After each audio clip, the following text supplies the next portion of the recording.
Washington, D.C., a strong message from Germany's new Chancellor, Friedrich Merz.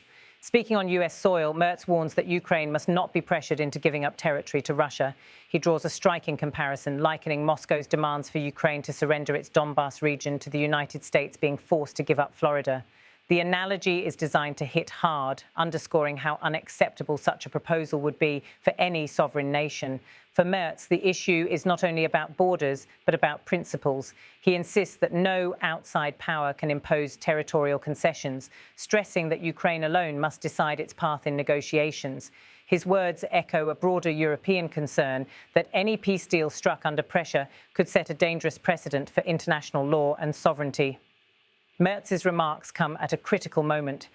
The war in Ukraine has dragged into its fourth year with devastating consequences. Thousands dead, millions displaced, and Europe's security order shaken. While Russia seeks to cement territorial control, Kyiv is fighting not only for its land, but for its survival as an independent state. The German Chancellor also highlights another urgent demand, a ceasefire. He says it would be desirable and more than that necessary before Ukrainian President Volodymyr Zelensky meets Russian President Vladimir Putin. According to Merz, even Zelensky himself can hardly imagine sitting down with Putin while fighting continues on the front lines. This call for a ceasefire reflects both hope and skepticism.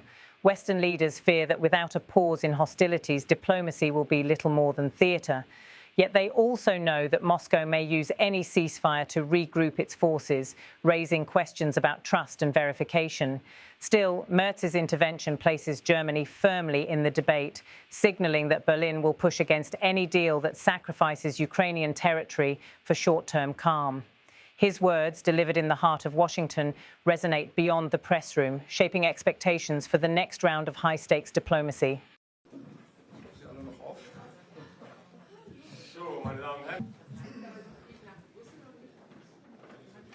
The third aspect I want to address regarding Ukraine, which has not been discussed again today, is that no territorial concessions should be imposed.